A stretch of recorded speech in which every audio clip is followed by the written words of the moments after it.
All right, ladies, DeGents, we are back in studio. Monty Mansmann, good to see you again. Yo, All good to pissed see off you. already. Well, let's just say if you checked out my earlier video, Baltimore not doing so well for me. At least Texas is winning though. That's good. Well, I guess we should have started off the podcast a little bit more professional. But we officially started our own YouTube channel away from the Harbor Discussions. However, we're still going to participate in the Harbor Discussions family. I hear you have over 100 subscribers already. We have our first 100 subscribers. Y'all are beating me, man. Congratulations. Thank you. We're gonna advertise your channel as well.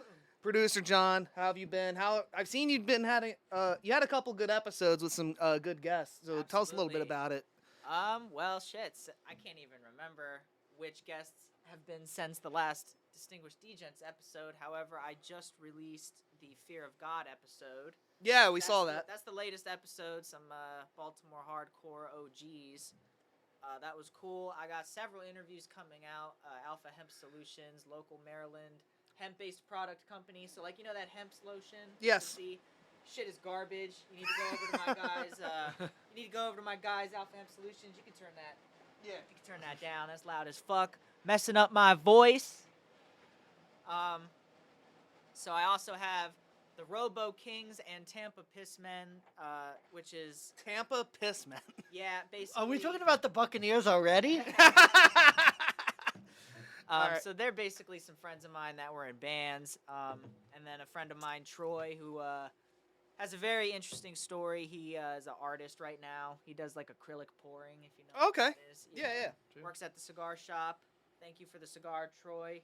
Yeah, that's about it. Just, be looking out for that stuff. Hardcore Harbor Discussions branching out all over. Yes, but the official Maryland Hardcore podcast. I declared that.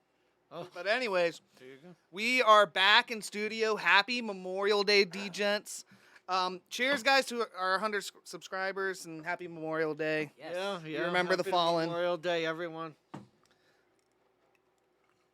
Well, let's get into this. We are back, Money Mansman. We're here for NFL Futures. I've been excited about this video for a couple weeks now. This is like doesn't it feel like the unofficial sort of start of the NFL betting season? Like, the draft is over. It's that slow time before training camp. But for us, it's really the first time, I guess, kind of we've sort of, really looked at the NFL. And it's like, season's right around the corner. I feel like the draft, you could technically consider the draft as the beginning, but I think that's just such a Barney, regular Joe Schmo kind of line that you would play. Like, oh, I'm going to bet this guy to be drafted first. I'm going to bet this guy drafted fifth. But this is like the true beginning of the NFL betting season. Well, the draft is hard, and there were a few sharps talking about like how the draft betting is dead, and I don't like the bets when there were people with inside information, and I think I actually did a short video on this maybe back. Yeah, and it was the Will Levis nonsense. I don't like bets where an insider is going to have so much of an advantage over you, because an insider is going to know who's getting drafted already. So they go on the field, the Orioles give up 5 runs, I'm a little salty about that. But no, I mean, it's just, it's sort of a hard thing to do. Like, if you're not an insider, you're just playing, and these people that were throwing money off of these stupid Reddit posts, yeah, congratulations to you. Big Will Levis. There's a name for him. Day 2 guy. There were people betting him as a top 5 draft pick. Top 5. I will say the only bet I did place, and this was one where, again, maybe I fell into a little bit of the Will Levis hype, but it was Anthony Richardson to not be in the top 5. I was kind of upset the Colts did take him. I thought the Colts would go else in another direction, but Yeah, we're going to get to Anthony Richardson, actually. yeah, definitely. But I will say, like, this is also like a betting tip on my end, but the way I think the best way to play futures is to just build a portfolio, and what I mean by that is take a good amount of units and diversify it as much as you can. Because especially in towards the end of the season, you're going to be looking to hedge, you're going to be looking to middle, you're going to be looking to basically count the loss and just go a different direction, but it also could play into how you play your games towards the end of the season. Yeah, if you play it right, it could really be. Prime example: Titans Chiefs parlay to win the division. It literally came down to the last game with the Jaguars, and I got the Jaguars at plus money in that game for them to win the division.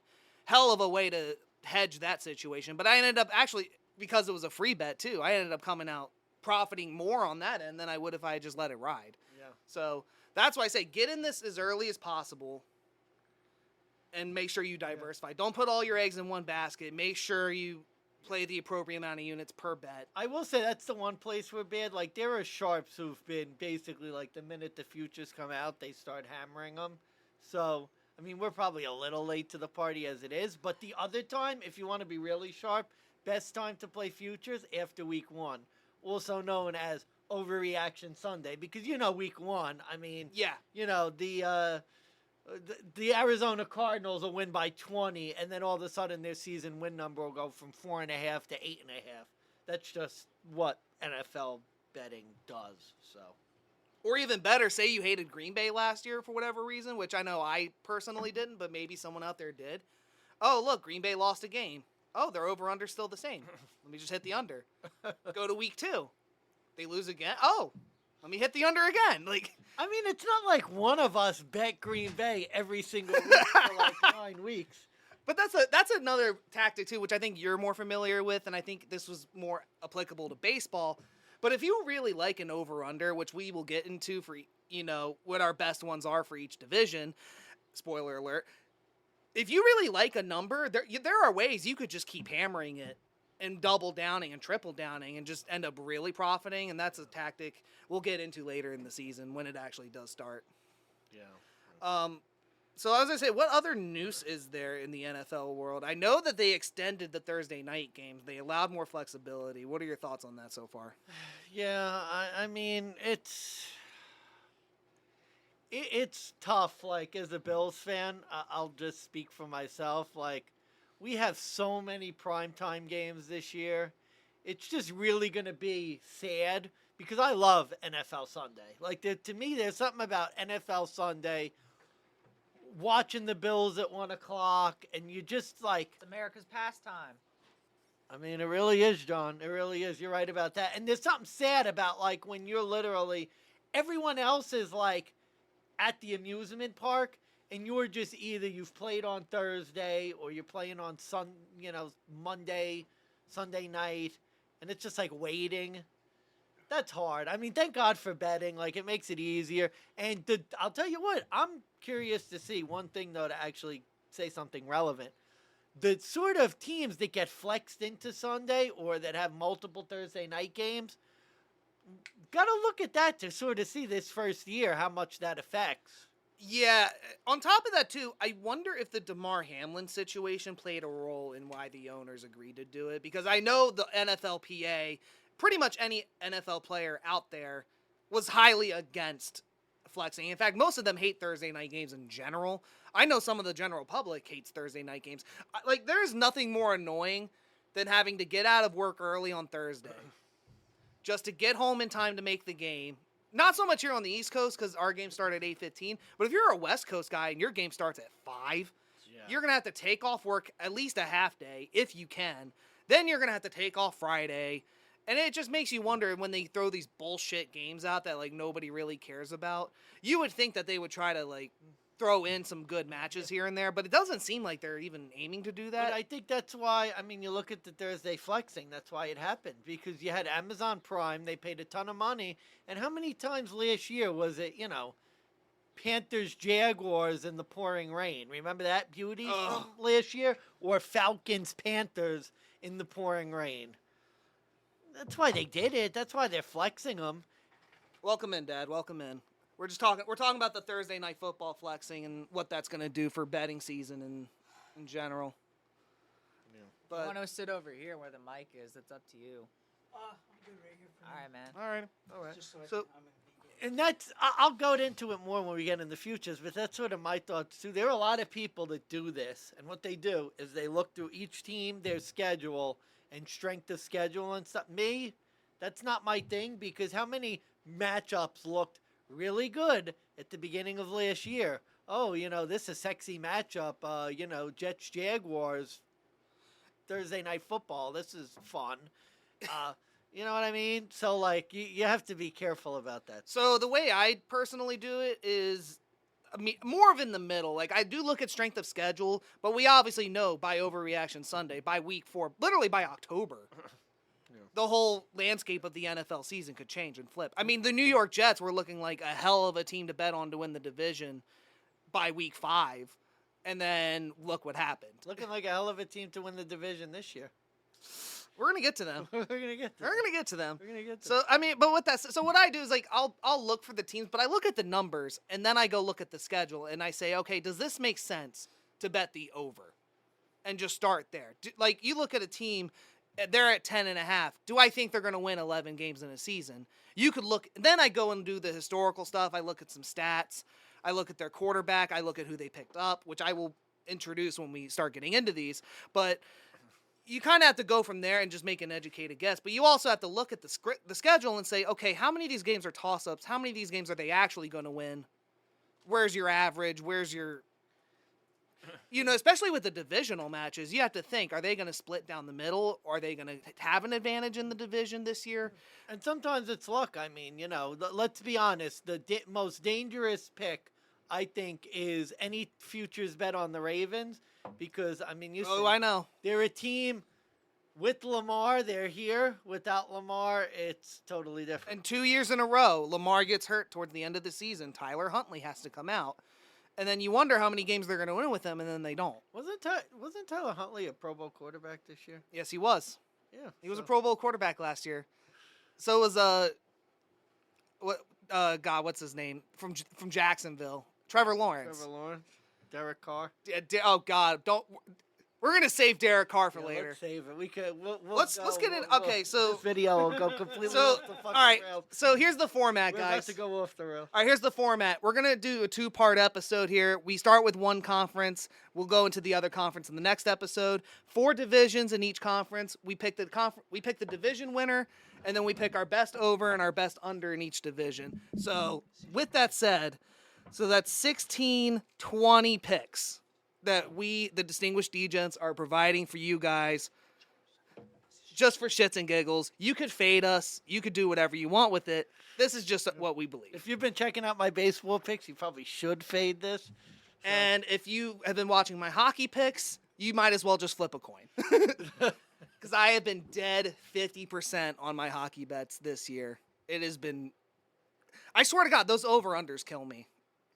Every time. But I've been hitting good on the 60-minute lines here and there. But a lot of overtime games in the NHL playoffs. But that's for another episode. We'll get into that recap at some point. All right, Mansmann, I'm going to leave the honors with you. Normally we flip a coin, but we don't have one on us. So you want to go NFC first or AFC first? There's an app for that and/or a website. It takes time. Time is money. Let's So go. is flipping a coin, and you're flipping actual. Let's money. go AFC first because to me, I think the AFC is pretty easy, but All right, sure. we'll see. All right. We're going to start up at the North then, since we were talking about Lamar. Let's just hop into the AFC North. All right, Cincinnati Bengals to win the division, plus 125. Baltimore Ravens, plus 240. Cleveland, plus 360. Pittsburgh Steelers, plus 600. 11.5 wins for the Bengals, 10.5 for the Ravens, 9.5 for the Browns, 8.5 for the Steelers. And Money Mansmann, I'm going to leave you with the start. Give us the honors. Who is your division winner? Sure. Division winner, Cincinnati Bengals. I take it you used FanDuel odds? Yes, we are using FanDuel odds. Thank you for mentioning it. However, okay, so one quick tip. You are going to get a lot of different lines depending on which sportsbook you go to. And since you are building a portfolio here, like we mentioned, go use whatever sportsbook is giving you the best odds. Like, for example, I looked at DraftKings when I did this, and Cincinnati was plus 140. But either way, yeah, Cincinnati Bengals plus 125, plus 140. That's the division winner for me. And this was one of the, I guess, harder divisions. I'll sort of get right into the thinking. One of the harder divisions to really pick, just because there's been a lot of, you look at it, Kenny Pickett year 2. If he has the second-year bump, the Steelers could be a better team than they were last year. Lamar Jackson's coming back. The Ravens didn't have him basically for... Ravens had a hell of a free agency, too, if you really think about it. So I guess I did forget the pickups. Oh, yeah. For the Ravens, cornerback Rock Ya-Sin from Indianapolis, Odell Beckham Jr. They drafted Zay Flowers in the draft this year, first round, and they picked up Nelson Aguilar, which say what you will, but I will say he's been more relevant than any other wide receiver the Ravens They've have had. also had luck with those veteran receivers coming into their team. Yes. Yeah. They've just had luck with that. And as far as the Bengals go, the only one I saw of note was left tackle Orlando Brown coming from the Chiefs. But I think it's a very much need. That's a big need. That's a big pickup for Cincinnati. an O-line that was better last year than it was the year before, but not necessarily a top O-line. This is another thing, too. I'm not as big of a pickup fantasy football sort of player, like when it comes to these futures. I think sometimes people, it's a very, and this is a personal thought, I think sometimes people are very Barney in terms of team gets a lot of flashy pickups, and it's like, oh my God, this team going to be really good this year. And then it just doesn't happen. To me, like, the reason why I like the Bengals, there's a lot of turnover in this division, and I think it is tougher because there are some unknowns. What's Lamar Jackson going to look like? What's Deshaun Watson going to look like? What are the Steelers going to look like? And in that uncertainty, I'm going to go with, like, the quarterback that's been the most consistent for the past couple of years. Like, I know what Cincinnati is. Trust me, as a Bills fan, I saw Cincinnati in the snow in Buffalo. Looked pretty damn good last year. They've been sort of the most consistent team over the past 2 years. And there's just so much. I mean, again, too, I know what I'm getting with Cincinnati. Watson, the guy we saw last year, might be who he is. Oh, don't worry. I'll run into him. Don't worry. I have some thoughts. Kenny Pickett, it may be like he may be what he is. Lamar Jackson, he's one hit away from being injured. So yeah, division winner, Cincinnati Bengals. I'm gonna check that with you. Normally, the last 2 years, I actually bet on Baltimore, and each year has been the same result. Baltimore takes the lead. They get into November, December. Lamar Jackson gets hurt. Here comes Joe Burrow, and he comes in on a huge-ass winning streak, and then they take the division. Same thing happened last year. And really, this is just more of a lean. But if you take Baltimore out of the picture and say if it's between Baltimore and Cincinnati has been the only consistent team in that division between the two, then I think you just kind of sort of have to make that pick because it really is the only one that makes sense. Although I'm going to say this, and this was my thought last year with Baltimore, and I say this again, if Lamar Jackson stays healthy and if Lamar gets better with his receivers, which, by the way, I think this year he has no more excuses. He got his contract. He got Odell Beckham Jr. He has a veteran presence in Nelson Aguilar. They still have Rashad Bateman. There's no excuse for Lamar Jackson to not take this team back to the playoffs and to make a good, serious run. And I think that there is a world where the Ravens do win the division if he stays healthy, but I just think that there's been too many inconsistencies at this point with his health for me to actually drop money on Baltimore to win division. Deshaun Watson, we're going to get to this idiot here when we get to our over-unders, but there's just no way Cleveland's winning the division. I don't remember the last time they won the division. I don't think they have in forever. So I just don't think wasting Not money. even the Baker Mayfield year when they made the playoffs. They were a wild card team. second to Pittsburgh, excuse me. Yeah, and Pittsburgh, unfortunately, I think they're just I don't want to say they're in a rebuild, but I think with Kenny Pickett, it is yet to be seen. It could be a sophomore slump, or it could be a sophomore. Well, a tough division for them, too. I mean, it's just so hard because Cleveland is talented. The Ravens are talented. I mean, you have three teams. Like, Steelers might go 7-10 and have, like, a pretty good year. And the Steelers did pick up Elijah Moore, which I wonder if that's going to help them out between George Pickens and Deontay Johnson. I wonder if that's going to... I don't know if that's going to be an issue as far as whether feeding the ball is going to become a thing or whether that gives Najee Harris more opportunities. Well, I mean, I'm not worried about... I'm worried about can they run the ball? Like, is their offensive line going to be any good? Kind of like the Ravens. I mean, the question for the Ravens, looking at them, is their defense... Can their defense be better than if Lamar Jackson stays healthy, can their defense be better than last year? Yeah, because their defense gave up a lot of close games. Jacksonville being a prime example when they had a big lead and then just blew that game. That was a game they should have won but didn't. And I think they had a lot of close games like that. And I think if the Ravens, like we say, if they stay consistent and Lamar does stay healthy, there's a real chance in the world Ravens do win the division. And especially, too, the uncertainty in Cincinnati with Joe Mixon right now. He's possibly facing criminal charges, last I heard. I don't know if those got dropped or what, but... For what again? Was it Vegas or New Orleans? He beat the shit out of some guy. I mean, it's the NFL. It's the NFL. DUI, domestic violence, or beating the shit out of someone. Hey, he was talking shit. Now, if it was the NBA, it'd be gun charges, but we're not talking about John Morant right now. I was gonna mention that dude, but I was like, we're talking about football here. But yeah, that shit is so funny, man. I forget his real, Demetrius or something. I don't know, but yeah, no, I just think the only play you can make at this time is Cincinnati. But for me, it's a lean. I'm not as confident. It's one of those things I want to bet Baltimore, but it's been twice now that it's burned me. And if I do it a third time and get burned, well, then I'm just an idiot. But so this time I'm switching it up. I'm going with Cincinnati. Now for the over-under picks. Like I said, Cincinnati 11.5, Baltimore 10.5, Cleveland 9.5, Pittsburgh 8.5. I'll give you my under pick, Mansmann, and maybe Cleveland under 9.5. Was Deshaun Watson any good last year? Not particularly. Okay, 7 touchdowns, 5 interceptions. He played in 6 whole games. He did get 1,100 passing yards in those 6 games. Do you know what the average of that is, though? Less than 200 yards. 183. Yeah. How is a quarterback who averages 183 passing yards in a new offense gonna get 10 wins? Like, I don't even care who they're playing. I don't care how easy their schedule may look. You're basically taking a guy who had 1 division win against the Ravens, which, by the way, that was Tyler Huntley, and it was 13-3. I don't get how Jacoby Brissett got 1 more win than Watson did, albeit in double the amount of games. But I just look at this number at 9.5, and I was like, wait a minute, what was it last year with this shit? And it was 8.5. And you're telling me Deshaun Watson is a 1-game difference for this Cleveland Browns team? In a division, like we've said, that's gotten tougher, where the Ravens have actually stacked up, and they got Lamar, so they're completely motivated. And you're telling me they're going to be a 10-win team? It's fucking absurd to me. And my thing is that this offense, realistically, it goes through Nick Chubb, but I don't think he can carry the team to 10 wins. I mean, he carried them to, what did they have last year, 8 wins? 7. 7 wins, wow.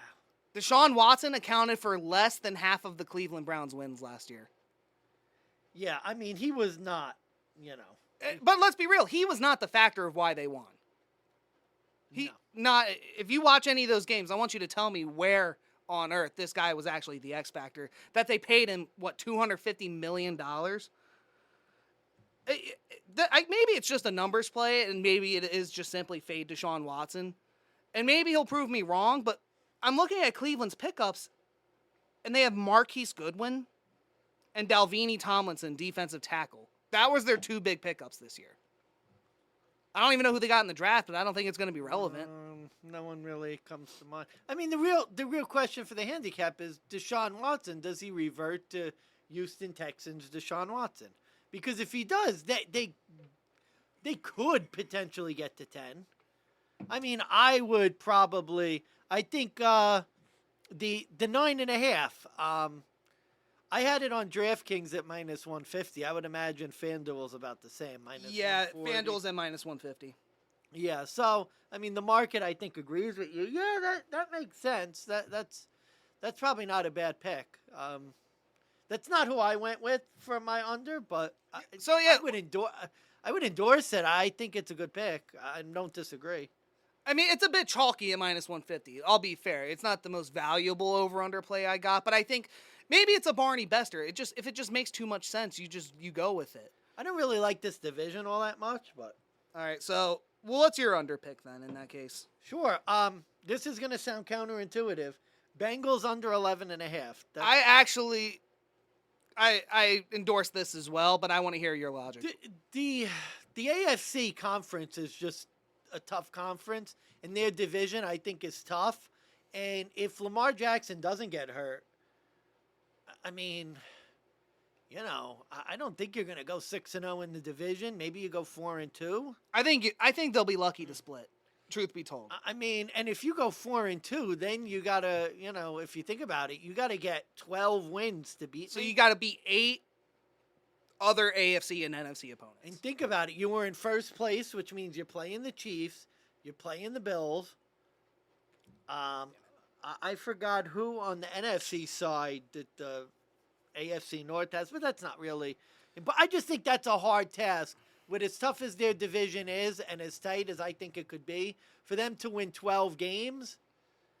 They're playing the NFC West. Yeah, so there's some decent teams there, too. I mean, that's just a tough. I think they just have a tough time to get to 12. I think it's tough for them to get to 12. So I could see them winning 11. I could see them making the playoffs at 11-6. Their last 4 look highly questionable because say you think Deshaun Watson will be good, that's their last game of the year. They're at home against Cleveland. Before that, though, December 31st, New Year's, they play in Kansas City. They had the Steelers the week before that. Then they had to host the Vikings, which Kirk Cousins, you never know with him. He literally is the definition of a coin toss. Although it is a road game for the Vikings. So if Yeah. their splits are like last year, we know the Vikings on the road were But they also have they had the Ravens twice. They have the Bills again this year. They have the Niners this year. oh, it's gonna be tough for them. I could see them, like I said, they'd be my division pick. I could see them winning the division at 11-6. I think it could be, oddly enough, if it does go, I could see 10-7 and Ravens 11-6. It could literally come down to like one of those Or a last tiebreaker, yeah. It could come down to a tiebreaker situation, truth be told. And that's why, like, if you liked the Ravens enough, I would say go ahead and put the money down on them. I just can't do it. I've lost money twice, so I'm not going to do it. Which is hard. I was tempted a Ravens underplay too, but it's just, then you're sort of just betting on Lamar Jackson to get hurt. Don't let your civic pride Which- get in the way of your wallet. Yeah, I mean, with that said, I'll go to my over pick, and again, counterintuitive. I like the Ravens over 10.5 because I think Lamar Jackson this time around, even if he does kind of get injured, there's no reason for him to sit out. He got his bag. He'll probably go out and play injured and actually remember that he can throw the football. But I also like that the receiver room got a big upgrade with Odell Beckham Jr. They got veteran presence with Nelson Aguilar, but they still have Rashad Bateman, who was good. They got Mark Andrews in there. And then they still have, God, what the hell's the running back's name? That he came off of injury. J.K. Dobbins? Yeah, they got J.K. Dobbins coming back. That offense is, honestly, to me, they could be very sneakily good if Lamar Jackson remembers how to throw the football. But we've seen flashes of him throwing. He's had 400, 500-yard passing games. We know he could do it. It's just not what he's doing. That and the Greg Roman offense is gone. They have a new offensive coordinator. So I could see this new guy coming in. Is Lamar going to throw the ball more? Do you want that? Let me ask for your bet. If this is your bet, you want to see Lamar throw the ball more? With the signing of Odell, yeah, I do. Because otherwise that signing makes no sense. Okay. At least, because think about it. In the past, they didn't sign any big-name guys. They just signed people to line up in the slot. Willie Snead. They've had some winners, yeah. Yeah, I mean, that's the one name I can Rashad remember. Bateman, Well, he's still there. Hollywood Brown. Yeah, Hollywood Brown. They picked up Hollywood Brown, big name. What's his real name? Marquise Brown? Marquise. Yeah, Marquise. Brown. Forget Hollywood. Marquise. You don't get Hollywood, okay? You suck. And now they got Zay Flowers, who I actually do think was a better receiver than Is Hollywood he going to Brown. throw the ball to himself? I don't think so, but I think Zay Flowers is a good I compliment. can't endorse this one. I think this is a bad pick. I mean, 11 games. I mean, if Lamar gets hurt at any point in the year, this bet is dead. I agree. Like, I think Lamar could play all the games and they could still go under. They did go 10-7 last year. And they had a couple games with Lamar that just didn't go their way. So I think this number is just kind of indicative of this could be the team that was just as good as last year before he got hurt. And this, I guess it's my way of saying I don't think he'll win the division, but I do think they'll be good. So this is my cute little way of Well, trying to bet on that, but Okay, I wouldn't go that way. I'm going Steelers over 8.5. I can respect that. Not something I'm overly confident in, but this is really one of those things where how many years in a row have the Steelers finished over 500 now? So I'm betting basically on that trend, because if they go 9-8, another year where Tomlin goes over 500, and then more importantly, I'm thinking about it this way: if let's just give it a 25% chance, Lamar gets hurt, Deshaun Watson isn't what he is, Pittsburgh could very easily finish second in the division. I would actually... Pittsburgh could go 4-2 in division. I mean, you might actually, if you're really feeling gutsy, you may want to flick a chip on Pittsburgh to make the playoffs if you really felt that strongly about it. I don't, because again, I think it's possible that Lamar stays healthy for this year, or relatively healthy. Deshaun Watson regains form, so I'm not like overly thrilled about the pick. But I didn't really like any of the AFC North overs. I don't normally like a whole lot of overs when it's a tough division. But I think Pittsburgh is trendy because they only need to finish above 500. And if, Lamar gets hurt and they're relegated to Huntley, or Deshaun Watson is a tomato can. So think of it this way. Steelers plus 152 to make the playoffs. Ravens minus 150. So wouldn't logic dictate that they, and especially in this division with Cincy, aren't the Ravens going to have to win 11 games to make the playoffs in that division? Unless it's the crazy 10-7 situation where they're tied with Cincy. I think they could win 10 and make it in the AFC. You could win 10 and make it. Yeah, I think that's banking. AFC is going to be... That's banking on two divisions kind of sucking, which I think it is possible. Well, no, I think a lot of the divisions are going to be good. I think the NFC, it's going to be a lot easier to get fat. I think the AFC We'll is see. tough. But I don't know. I think that's the way my pick. Maybe that's the pick. It's that if the Ravens do make the playoffs, it's minus 150. But I think if they're not going to win the division, but they're going to make the playoffs, I think they're going to have to win a lot of games. I think they're going to be a number 5 or 6. 6 is probably being realistic, 5 being optimist, like more optimism, I guess. But yeah, I got nothing else here. No, but next division. All right, next division, we got the AFC East. Ooh. Buffalo in the lead currently to win the division, plus 130. They're at 10.5 wins. The New York Jets, new quarterback, new offensive coordinator, plus 250 to win the division, 9.5 wins. Miami, plus 290 to win the division, also listed at 9.5 wins.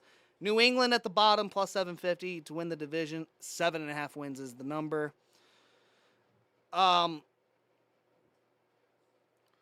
guess without really giving it away, I feel like the only play is Buffalo. Because they've just, even when they've been bad, their record states otherwise. Their record has been good. It's been good enough to win the division for, 3-4 years in a row now? Yeah.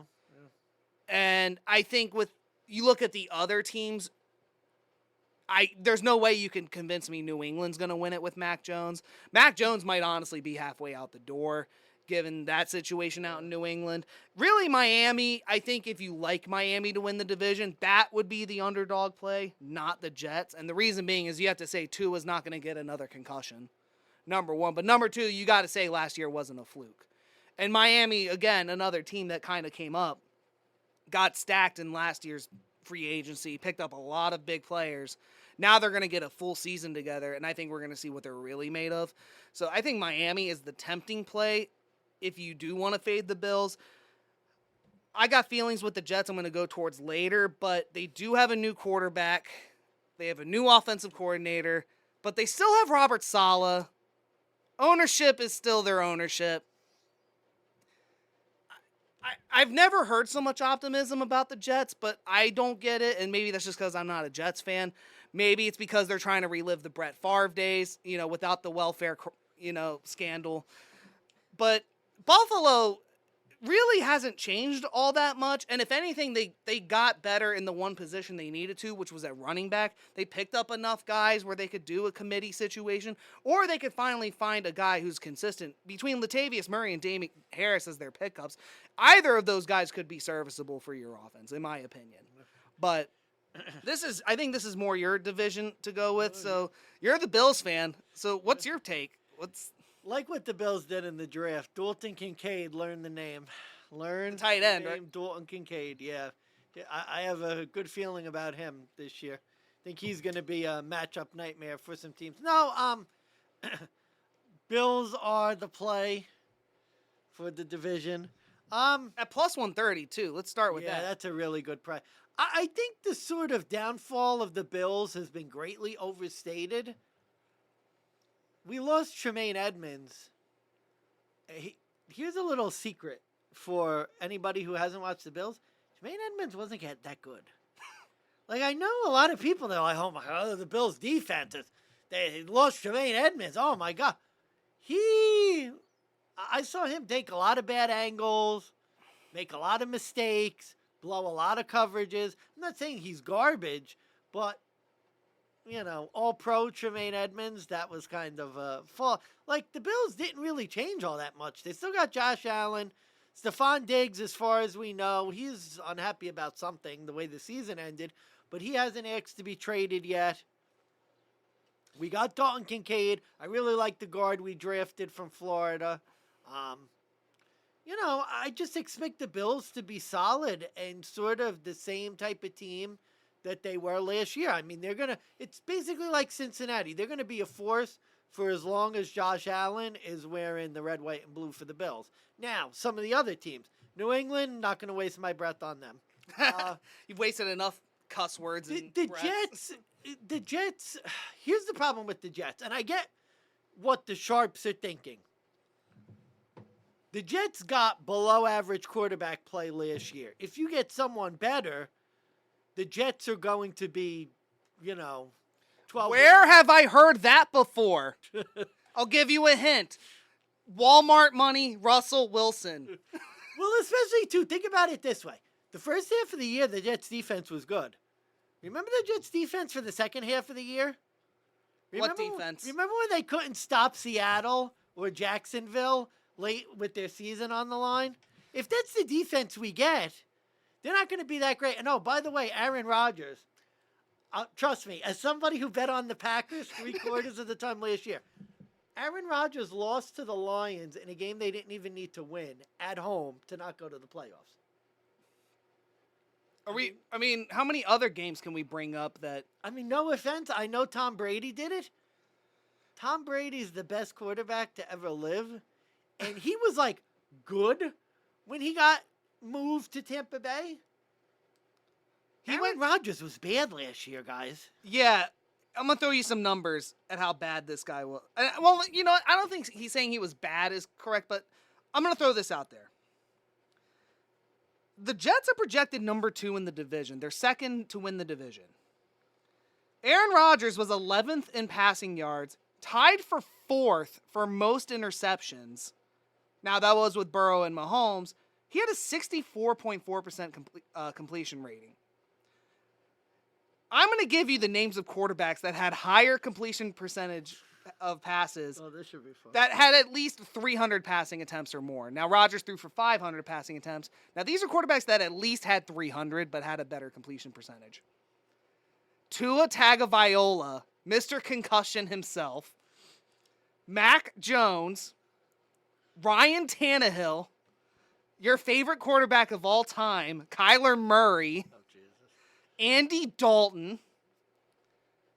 Daniel Jones, who, now let's be fair, he actually had a pretty good season last year. I think when they made him not throw and only let him throw when it was appropriate, he looked halfway decent. 3-yard screen pass. And last but not least, Matt Ryan. Oh, my God. And this guy, who all but 2 years ago was an MVP quarterback,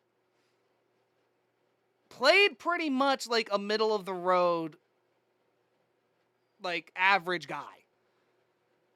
His age is kind of starting to show, and he's turning more into a hippie. The guy was immunized from winning last year, and the Jets are just now all of a sudden number 2. I'm going to go with another list of names I'm thinking of. Quarterbacks who switched conferences. Matt Ryan, Marcus Mariota. Russell Wilson. I guess Geno Smith technically, but, not really.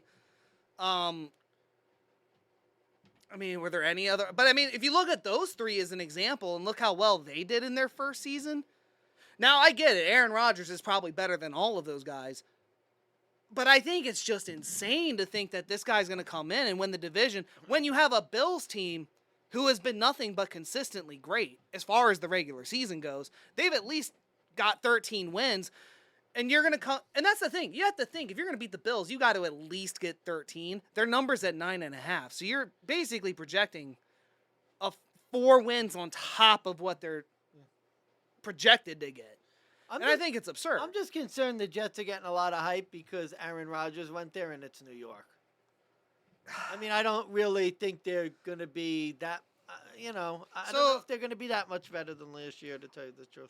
I don't know what's better or worse. The fact that the Bills got rid of, God, what was your defensive coordinator? I had the name. Oh, Leslie Frazier's gone. That's 2 wins right there.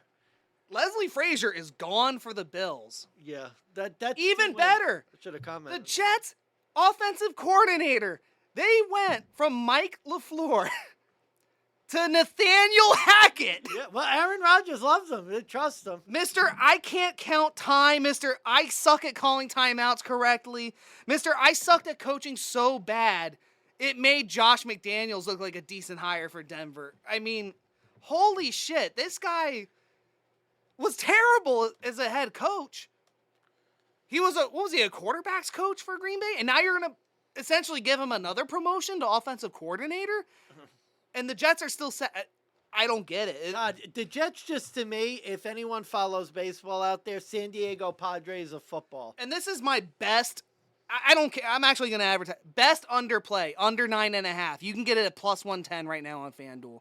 Under 9.5 for the Jets. I'm taking it. I don't care.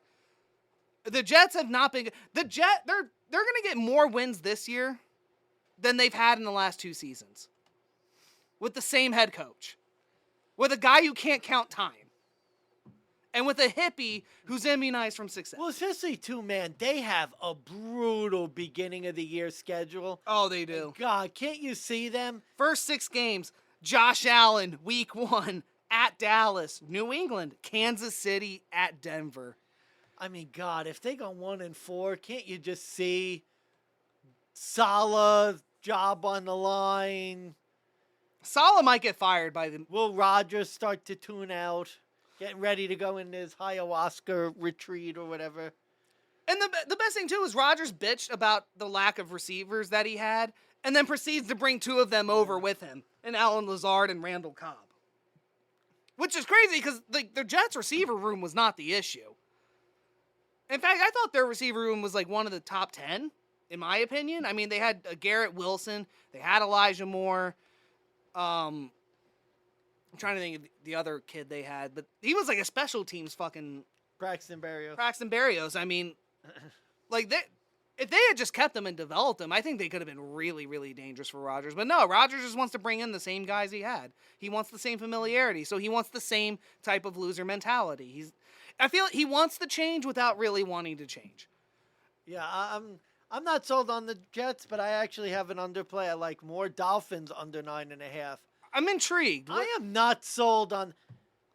Tua Tagovailoa is 1 concussion away from his career being over. And then there goes the Dolphins season. I am not sold on the Dolphins as a team. I wasn't really a big fan of theirs last year.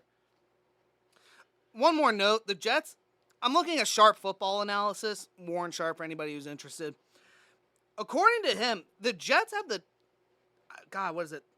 8th hardest schedule in the NFL this year, behind the Chargers and the Chiefs and Bills. And just with Aaron Rodgers, they're going to win that game. But Miami, too. I mean,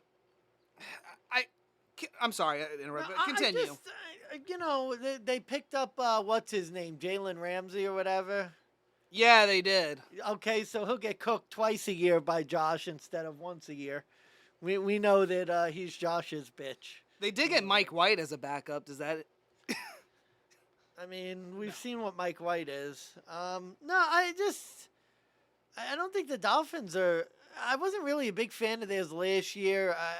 The AFC East had a really easy schedule last year. I'm just not sold on the Dolphins as a team. And if the Jets are, at the very least, even a little better, hard to see Miami getting to 10 wins. So it was between the Jets and Miami. I went with Miami. I think both of them could potentially go under. I'll go Miami under. I think that, and again, why it's my best underplay, I just don't think they're going to be lucky to get 2 wins out of their first 6 games. They go 1-5, and you have 11 games to get to 10, and you have to win 9 out of 11. It could be over early. And that's why this number just seems a little inflated. I think 7.5, 8.5, I at least kind of think about it, and I go, okay, could they be 9-7 with Rodgers? Probably. But no, for them to get 10, it's absurd. And the fact that I'm getting plus money for under 10. Yeah. Well, I just feel like the Jets have the biggest chance of their season just completely going down the shitter. They go 1-3 to start. It would be the most Jets thing. New York sports radio will be fire Saleh. That New York Jet. So sports gambling podcast, they have a saying: the New York Jets do New York Jets things. Like, they could probably start winning and get 3-3, maybe 4-2, and then just tank the season. Like, it could happen. You never know with Robert Saleh. You never know with the Jets. What's the overplay? I think we're going to share the overplay based on what we've discussed. Who's your over? It kind of has to be Buffalo, personally. Has to be Buffalo. It has to be Buffalo. 11 wins. I don't think you're going to win the division with less than 10, so it's just... Well, the logic is that even if Miami is competitive, the Bills... I mean, now, again, the Bills do kind of have a tougher schedule, but we forget that the Bills are not a shit team. They're not a team that has had struggles under Josh Allen. They've consistently gotten 12, 13, 14. And the fact that we're only asking for 11 for the past 3 years division winner already, you're kind of, if you believe what we believe, which is that Aaron Rodgers is not going to be as good, Tua Tagovailoa is a concussion away from retirement, Buffalo to win and basically sweep the division is kind of the only play you have. Well, now they have a second-year offensive coordinator. If they could run the ball, I mean... Which, like I said, they kind of upgraded on running back. I mean, it could very well happen. And I mean, even if Buffalo loses 1 to the Jets, I think that's all I see. I don't see them losing another one to Miami. I don't see them losing to the New England Patriots. And think of it this way. I mean, what happens if they get DeAndre Hopkins? This will go to 11.5. Yeah, I mean, I could pull up the Bills schedule real quick, but I mean, did you have any other thoughts you wanted to throw in? Or? No, that's it. Because I think if you got the Bills to win the division, it's going to be an obvious sort of. So first 3 games: the Jets, the Raiders, and the Commanders. Jets, Raiders, Commanders. Jets, Raiders, Commanders. Then it's the Dolphins, Jags, Giants, Patriots. Is that whose schedule is that? Yours, the Bills. God, the Bills could be like 7-1 to start the year. But they have the Bucks, the Bengals, the Broncos, and then the Jets again. November. They do have to go to Philly. They then have to go to Kansas City right after. Then they have to host the Cowboys. Go to LA to face the Chargers. They end the season with the Patriots and the Dolphins. So I think worst case scenario, your end of season is a bit rough. Well, if you like the Bills to win the division, you better bet it now. Because Yeah. I could see them going 7-1 to start the year. Yeah, I think mean, that schedule is soft to begin the season. Yeah, I'm co-signing on it. Bet it now. That is a soft schedule for the Bills. Compared to what they've had the past few years starting out.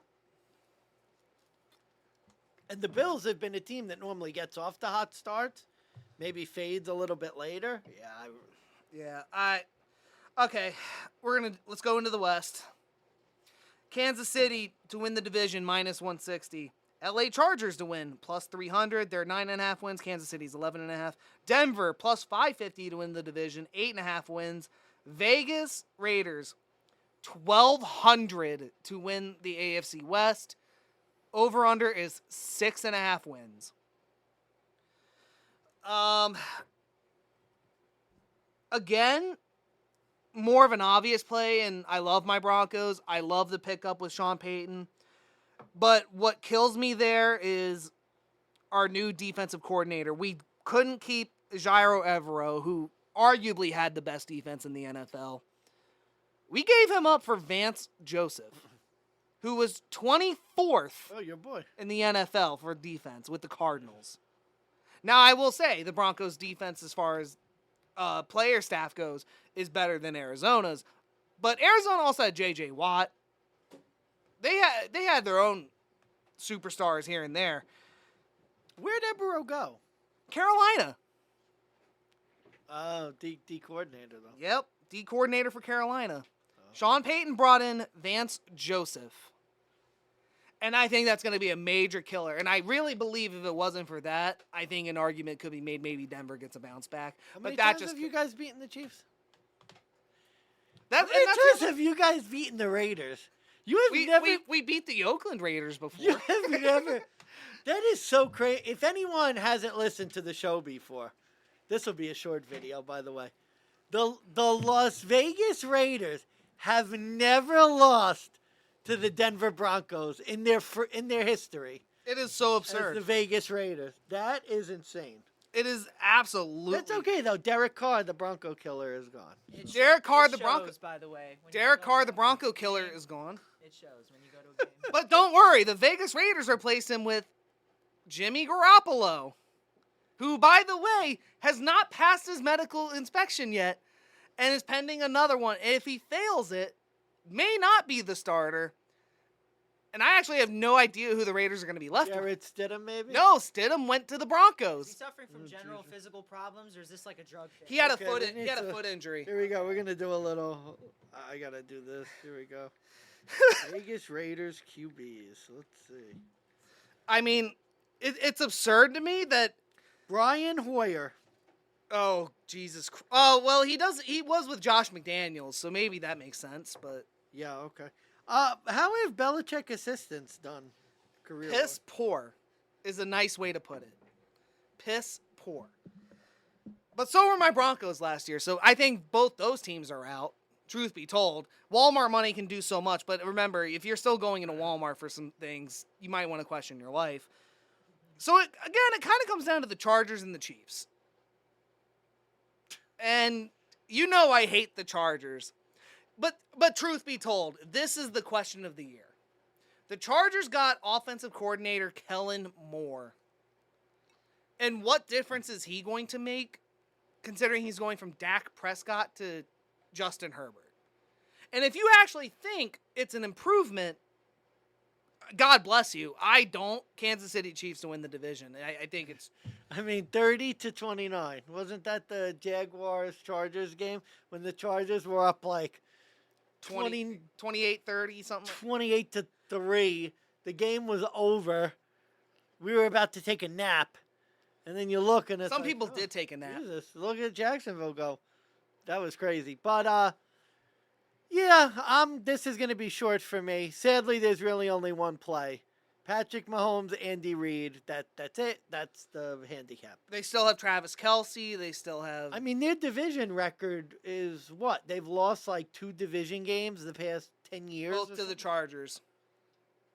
In really close games, too. It wasn't like it was a blowout. I mean, are the Raiders going to beat them this year? No, they suck. When's the last time the Raiders beat the Chiefs? I mean, let's start there. When's the last time the Broncos beat the Chiefs? We'll go there, too. I mean, remember last year? Oh, the Chiefs, they're not as good. They lost Tyreek Hill. They're not going to be any good. Oh, yeah, they won the Super Bowl. That's right. Forgot about that.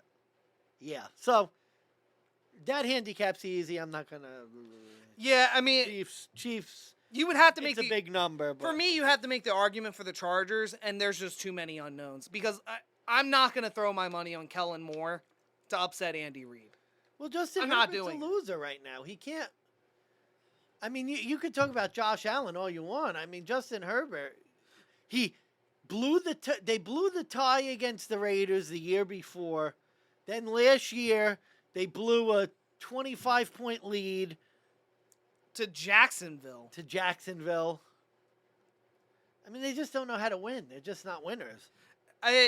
You got to wonder how long Brandon Staley's going to stick around, if that's the case. You know what I mean? Because, I hope he sticks around for a while. He's always good to bet against. yeah, no, absolutely. But now the good news for the Chargers is Austin Eckler is sticking around, but I don't... And again, really, it's the whole Kellen Moore situation for me. It's too many unknowns to fade Andy Reid. I can't do it.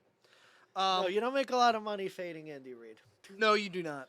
All right, so now we're at the over-under on the wins. Like I said, Kansas City 11.5, Chargers 9.5, Broncos 8.5, Vegas Raiders 6.5. All right, Money Mansmann, give me your underplay. Oh, you have the Raiders, what, 6.5? I do, yeah. I could double check it. See, DraftKings had him 7.5. That's interesting. Okay, I would. I'll double check FanDuel, but Yeah, double check. I would go. I'll start, I guess, with the underplay then. Yeah, Raiders under. Obviously, 7.5 is better because I don't know there's any way what's they win. the odds for 7? 7.5? I had 7.5 minus 130 You're fucking with me. on DraftKings. Let me check it. So you could do that or under 6.5 on FanDuel for plus 108. Oh, okay. So we'll call it 7, basically. Okay, We'll under go 7. Over under 7. Under. Yeah. The Raiders are not, even with Jimmy G. I think Derek Carr was a better quarterback than Jimmy Garoppolo. I just do. I mean, I'm going to disagree with you on this one, but I'll let you continue. I mean, the Raiders are just. I'm not. I'm just not a fan of the Raiders. I'm not a fan of their coach. I wasn't a fan with the way they played football last year. I'm not a fan of their defense. I think Carr was okay, slightly better. I'm not saying great. Like Jimmy G, there's nothing. Jimmy G was a decent quarterback with a great defense. Jimmy G at least won playoff games. But the Raiders don't have a defense. They're not good.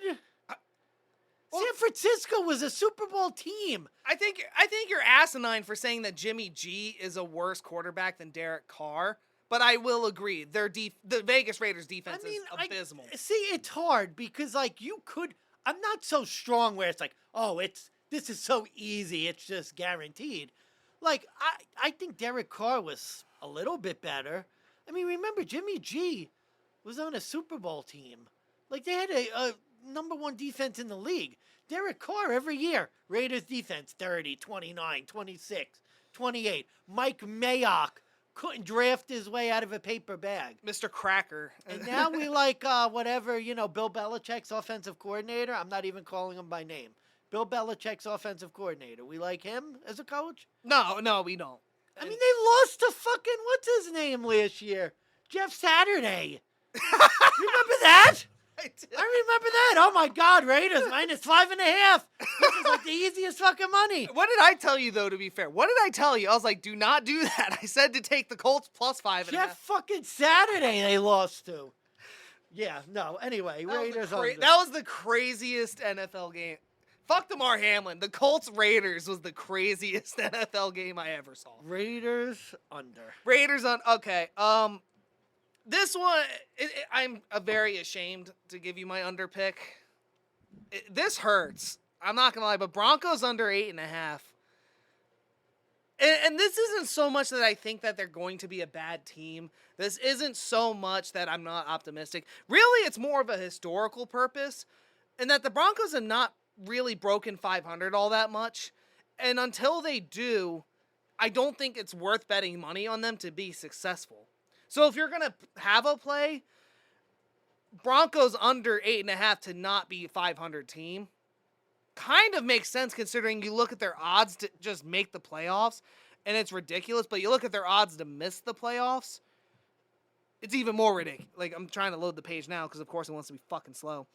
Broncos plus 194, so they're almost 2-1 to make the playoffs, literally in between the New England Patriots and the Chicago Bears. I don't get that. But to not make the playoffs, the Broncos are minus 250. And I just think at those odds, instead of playing to not make the playoffs, which almost seems like a shoo-in, unfortunately, you might as well play the under. Because if they go 9-7, or sorry, not 9-7, you're talking 9-8, they might make a wild card spot if they're lucky. But I think that's just asking for too much for a team that just has yet to prove anything.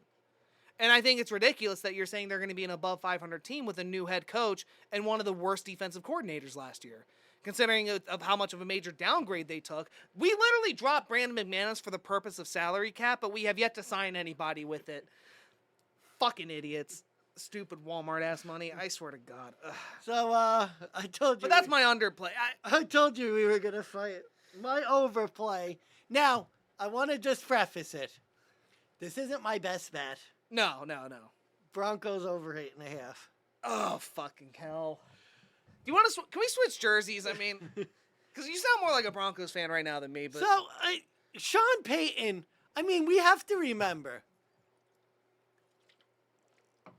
And this is sort of speculative, but I'm looking at the Giants last year. Joe Judge was probably one of the worst coaches in NFL history. This is a guy who ran a sneak on his own. oh, what was it? 3rd and 30? line. The last game of the year when they were like 4-13 or whatever. Oh, when they had like 3rd and 30 to go or something. Yeah, Joe Judge was one of the worst coaches in NFL history. Nathaniel Hackett might have been worse. No, there's no might have. This is the guy who, week 1, mind you, I had money on Denver. Do you remember week 1? Oh, I remember it. I stayed up to watch it. 4th and 5. 45-yard line. 1 they minute to go. Yeah, Russell Wilson, $200 million man. Oh, it's 4th and 5. Okay, they got plenty of time. They're going to run a play. Oh, Nope. the clock's still running. Okay, why is the clock still running? Are they going to call timeout? What the fuck are they doing? I Call remember timeout. watching Peyton Manning and Shannon Sharp lose their minds on the Manning cast because they were literally like, "Come on, call timeout!" Then this motherfucker trots Brandon McManus for the longest field goal in whatever the In hell NFL history. in fucking Seattle's history. I mean, this guy was one of the worst coaches in the history of football. This guy took a whole minute to call timeout. Remember the Ravens game they blew? 10-9? Yeah, do I remember? How many games? Now, again, this is another argument I have for my under. How many games was I bitching and complaining about? We have the best defense out there. We are literally stopping opponents. But we have the worst offense with the worst head coach. The offense really hasn't changed. The head coach has, the offensive coordinator, I believe. Oh, and by the way, for you Jets lovers, remember that offense, that creative Denver Broncos offense from last year, that's what you're going to be getting. Remember Melvin Gordon? Remember how we fucking ran a screen on 3rd and 4 every time to not get yards? Yeah, fucking genius this guy was. And it's no disrespect to Sean Payton. This is more of like I've seen this before. How many head coaches have I gone through? Now we got Vance Joseph back, and I'm the opposite of excited. I'm kind of pissed off we went with him, because at least if we had gone with somebody new, there would have been some sort of inspiration. But no, I know what Vance Joseph does. I saw what Arizona did. I saw what they didn't do. They didn't fucking stop the run. They didn't stop a pass to save their life either. I mean, this guy's going to lead us to back-to-back number 1 defenses? I don't believe it. So my thing is, like, we have the same offense, essentially. Is Russell Wilson just going to wake up? Well, But even if he does, we have one of the worst DCs from last year taking our defense over. Well, I have confidence in Sean Payton to get the offense together. It's just a question of, is Russell Wilson washed? I mean, he may just be done. I hope not for the sake of the Broncos, but I mean, he may just be done. so you're taking them over. So they're going to go over 500. That's your take. But I don't like anybody else. The Chargers were 10.5. I think the Chiefs were like 11.5. I wasn't really thrilled about those picks. I got Chiefs at 11.5 on FanDuel. Yeah, it's high. I mean, for that purpose, it's the same. I mean, my over pick, it's the same logic like Buffalo. Like, if I like Kansas City to And win, you think they're going to need 12. Yeah. well, really, like I said, if it comes down to the Chargers and the Chiefs are going to have I to guess win. if the Chiefs go 6-0 in division, it's not going to be that hard for them. Well, they could go 5-1 in the division, and I mean, you're telling Still, yeah. if they go 5-1, and I only need 7 more wins out of. It is the Chiefs. They could go 14-3. I mean, Yeah, I mean, it's. I don't think it's as crazy of a play, but don't get me wrong.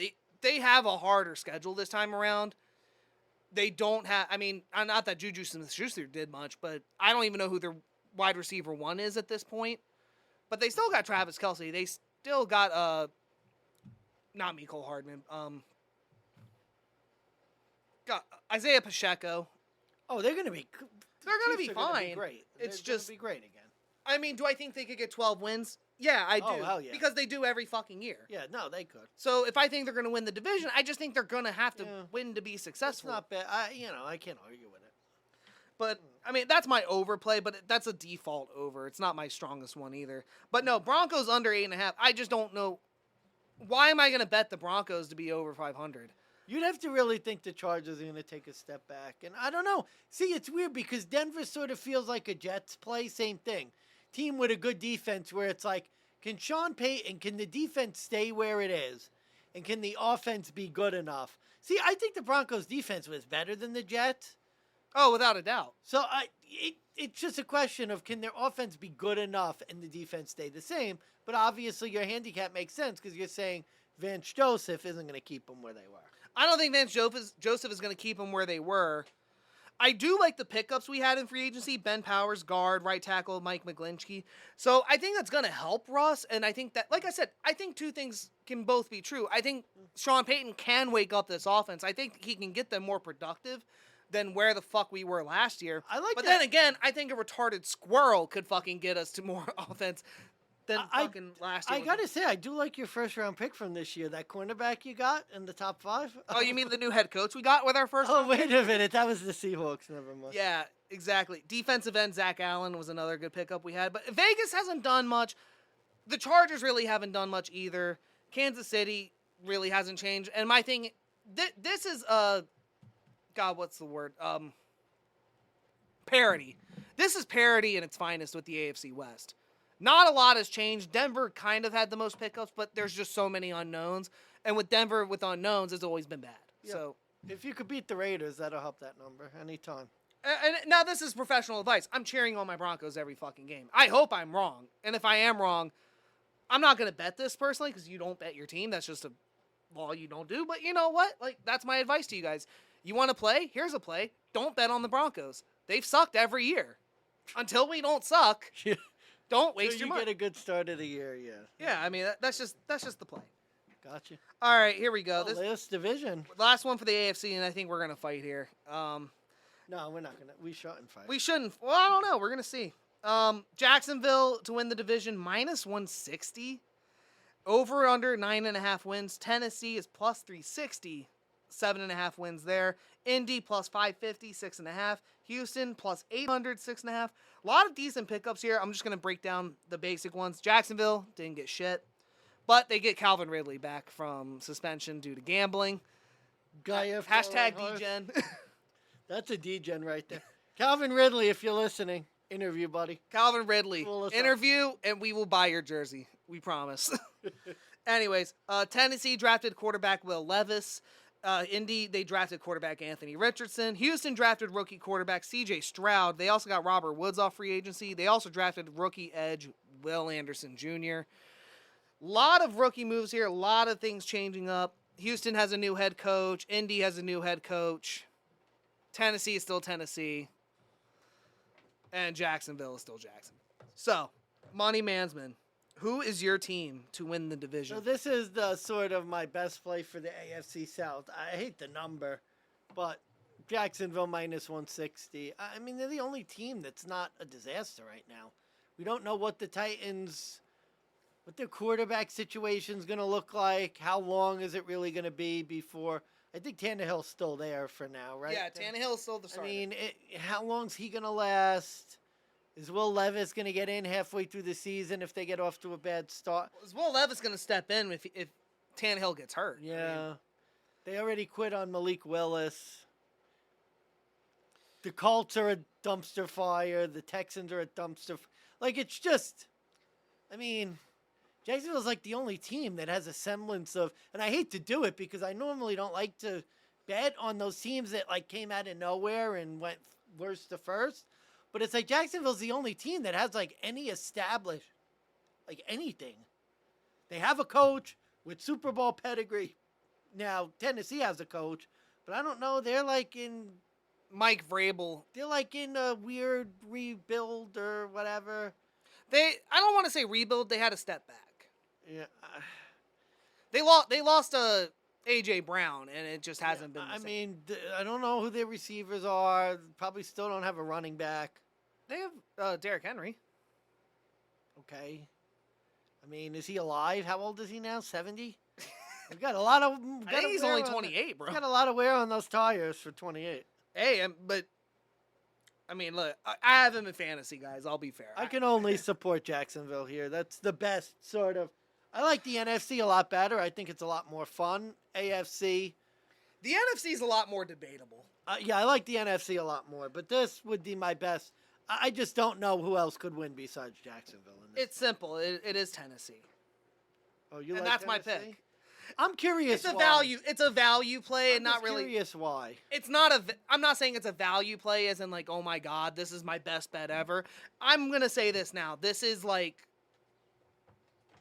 To me, this is more of a coin toss division, and if I'm going to make a play, I'm gonna make it on the play with a plus 360 team, who not only really hasn't changed much, they were a game away from winning the division themselves. And I'm not saying they would have come back and beat the Chargers, but why are we pretending that Jacksonville is a minus 160 favorite when they not only barely snuck in the playoffs themselves, when they had a lot of bad moments, there were a lot of games they took advantage of and had comeback wins. Dallas, Baltimore, Raiders. the Chargers, the Raiders. If any of those games go the wrong way, they're not there.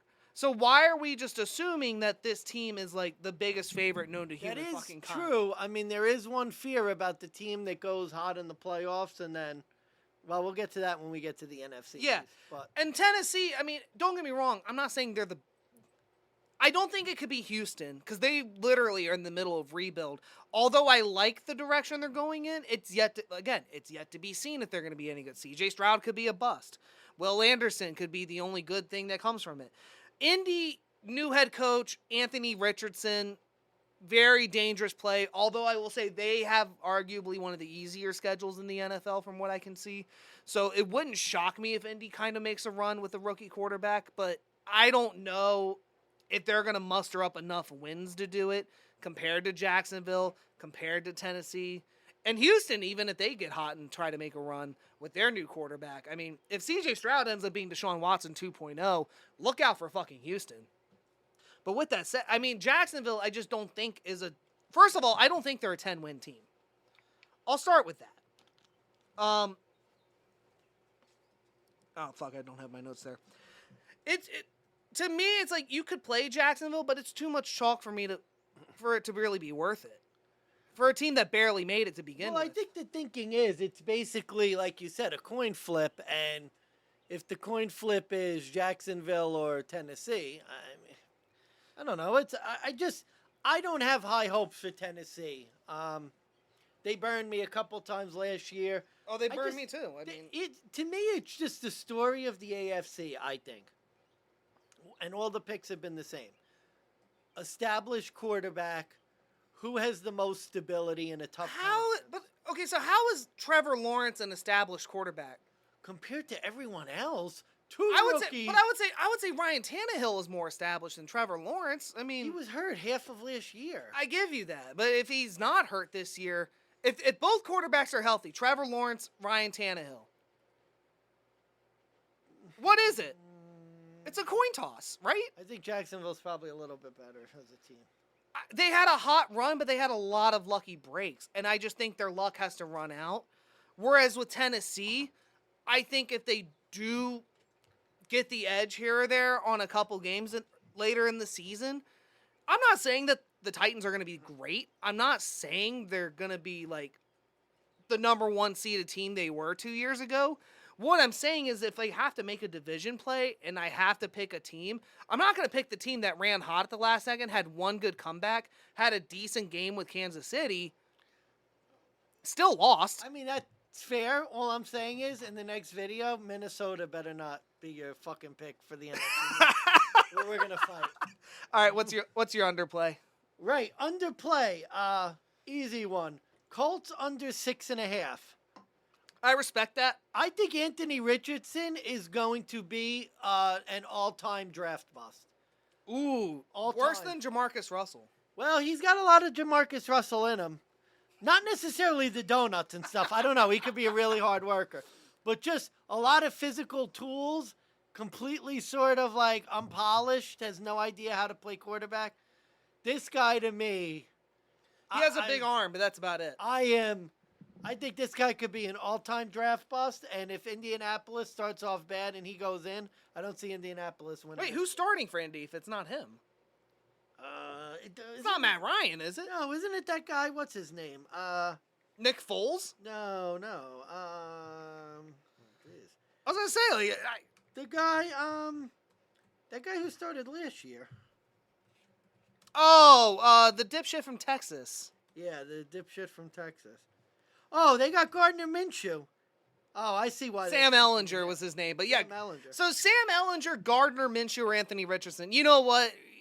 Continue your argument, but I'm co-signing. I think that's the argument. The argument is one of those guys gets off to a 1-3 start, 1-2 start. Their season's going nowhere. Anthony Richardson comes in. I don't know if he wins the game. Like, I don't think he's... Let's go over the first 4 games. They host Jacksonville. That's a loss. When's the last time they've beaten Jacksonville? Yeah. At home. Maybe Gardner Minshew revenge game. Maybe that'll happen. Maybe. Oh, come on, you're stupid. All right, next game. They go to Houston. When's the last time they won in Houston? They didn't last year. At Baltimore. That's an L. Unless Lamar's broken his leg already. They host the LA Rams, then they host the Titans. That's the first 5. So, I mean... Not easy. You know, if they're 2-3, maybe the bet's in danger. But God, 7 wins for this team? That seems like a lot. I think the idea is how good are the Jags? How good are the Texans going to be? How good are the other opponents? But the Colts are not going to be good. I'll say this. You look at their last 4. They host the Texans. They have the Raiders, the Falcons, the Steelers. I'm not even worried. That's going to be Anthony Richardson. The guy's going to throw for 190 yards and probably throw 4 interceptions a game. Yeah, I'll co-sign with you on that under. I don't hate it by any means. Who's your under? Jacksonville? 9.5 just seems too high. For a team that I don't think is going to win the division. Or if they do, it'll be, again, literally last game of the season stroke of luck. Like, Jacksonville, I think I have it up here. But, yeah, last year, Jacksonville won the division at 9-8. And it wasn't the last game of the season. It was 2 games prior when they played Tennessee. I think it was Thursday night. And Tennessee had Malik Willis at quarterback. Not even. That guy Daubs, right? Yeah, Joshua Dobbs, who actually looked better. I mean, that's the thing with Tennessee. I think one bad year when they were the number 1 seeded team the year prior, they were a playoff contending team. Hey, if 2 Will years Levis prior. is good, you got a chance. It might be. I like Will Levis better than the last 2 guys. I'll say that. But at the same time, I think Jacksonville, a 9-8 team who, let's be real, it was a Cinderella story. Trevor Lawrence literally looked like Cinderella with the long ass blonde hair and the long skinny legs.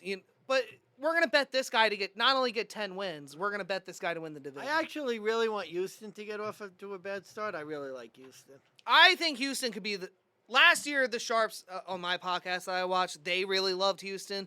I thought it was dumb, but this year I'm actually kind of on board with it. I mean, not to do great, but, they were 6.5. That was close. Yeah, so under 9.5 at plus 122. I think the number is 9. I think they get 9, and that's generous. I went Jags 9.5 just because, again... Under 9 or over 9? Over 9.5. Well, it makes sense. You like them. Well, especially, too, it was more not like them.